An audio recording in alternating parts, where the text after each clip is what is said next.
It is time, guys. Time we went to the nether. I probably left this a little later than I should have. I probably should have gone in the last episode or the episode before. But you know, now's the perfect time to head into there. I've got a bit of a shopping list to go and to get ticked off. Because there's a few things today that I want to build, which are going to require some items from the nether. Obviously, the most obvious one is the nether quartz. We're going to need some soul sand, and actually I think that's the two items that I really need. But whilst we're in there, I would like to explore for a nether fortress, so we can tick that off as well and make sure we've got one in the near vicinity.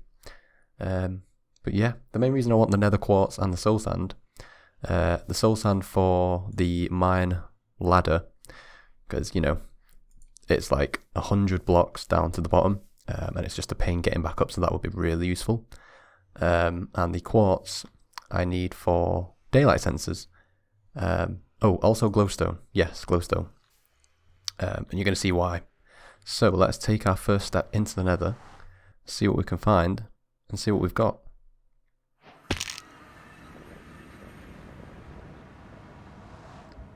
Alright, so immediately got glowstone. We've got nether gold. I think this is quartz. I need to change this texture. The resource pack I'm using changes all the overworld textures of ores into the ones that look like the old version. So it looks like it's done the nether ones as well, which I'm not a fan of. I didn't realise it did that. I mean, we're a bit high up. We've got a load of lava down there. I can't see any bastion or nether fortress. Oh, there's a guy there. We've got a crimson forest, or is that warped? I don't know. One of the two. Enderman. Oh, two Endermen. Oh, Jesus. Yeah, let's get rid of you. Yeah, I can't see a fortress just yet. Oh. Oh dear. Oh dear. Yeah, I ain't messing with you. I forgot about the... Oh no, I've got gold on. We're safe. We're safe. My guys are friendly. You are tempting fate. Oh, we've got, yeah, crimson and warped. Nice. Yeah, I don't see any nether fortress just yet. So I'm just going to do what I came in here for originally and grab some nether quartz, grab a bit of glowstone, and we'll make this just a swift trip for now, I think. Should have brought my Fortune 3 pickaxe, but it doesn't really matter. We're not here for that much quartz. I would like to grab some soul sand, like I say, but the only one I've seen is down there, and that does not look like... Yeah, there's no easy way of getting there. If I had ender pearls, I'd do that, but I'm trying to save my ender pearls for when we eventually get to the end. Though, I've killed about 10 endermen so far. Oh, there's actually those guys over there, I forgot about those. Yeah, I've killed about 10 endermen so far since starting this world, and I've got one ender pearl, which is ridiculous. I guess we could explore this biome a little bit. I don't know. I don't really want to risk it, to be honest. I just wanted to get this glowstone and get the quartz and get out. It looks like it wraps around over here a little bit, so let's just see what we've got. I should probably start lighting my way back, actually, because I'm probably going to get lost pretty quickly. So what I usually like to do, create a bit of a pillar like this, and then have the torch, you know, facing the opposite way I came. Does that make sense?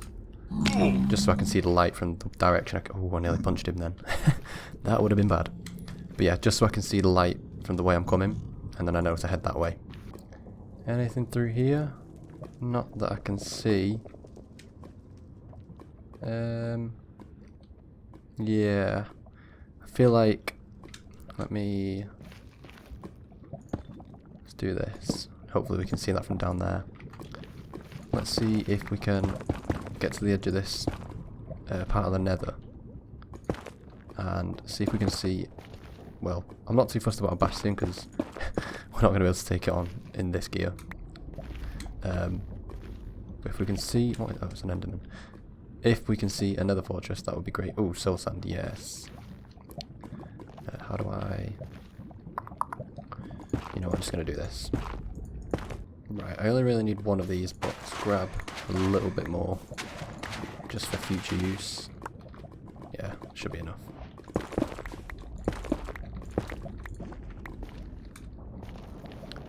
Yeah, I'm not seeing a fortress just yet. Okay, good. Doesn't look like we're going to have one anytime soon. We might have to do a lot of exploring to find one. Home sweet home. So, we've got the glowstone, we've got the nether quartz. We want to build a daylight sensor. We're really going to need one of those. I think that's quartz, glass, and slabs, I'm pretty sure. Might be planks. So if I do this, yeah, there we go. I'm going to need one of those bad boys. We are going to need some redstone. So we'll just grab a stack of that for now.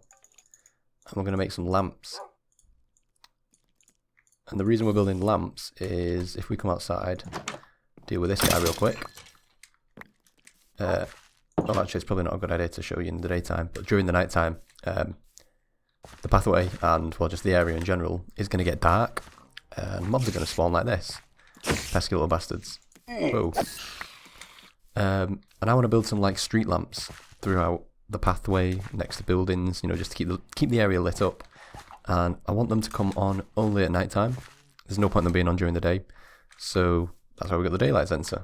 I don't know where I'm going to keep the daylight sensor. It needs to be somewhere that's not going to get covered up.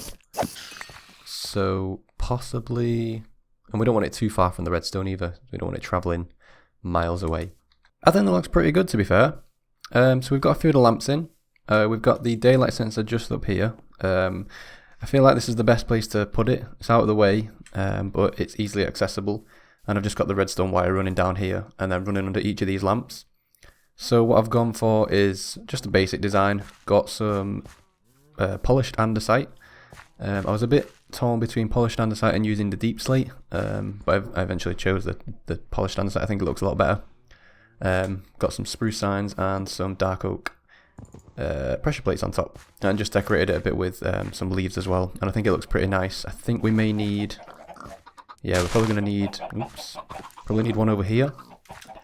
We got them coming down here as well towards the barns, and you can see it adds quite a nice light effect and lights up the area pretty well.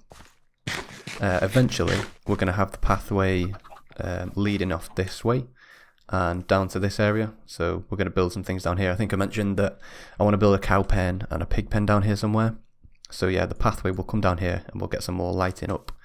But I think that looks quite nice, to be fair. It lights up quite well. Probably may need one over here as well. Yeah, it's a bit dark over here. But yeah, that's where we're looking.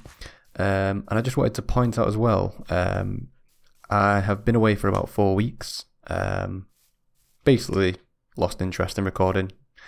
I knew it would happen. I said in the first episode that if I probably get bored after a few episodes, that's why. But, you know, I've found a bit more interest in doing it again. So I'm recording again, trying to finish this episode off. I've also been playing a lot of Elden Ring. Managed to get that on Steam.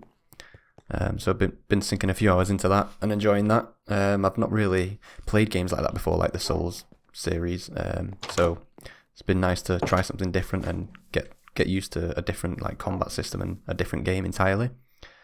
But maybe in the future I could record some of that. Although my PC can just about handle it on low graphics, so maybe not. But yeah, that's the lighting system done. Now that I remember it as well, we went to the nether in this episode.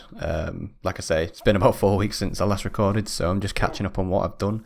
And I got the soul sand, so I've just stuck in some water, and I've got some kelp growing way down there. But I don't have enough bone meal, so I'm just going to have to do that over time and get the soul sand put in, and then just recreate the safe fall drop thing.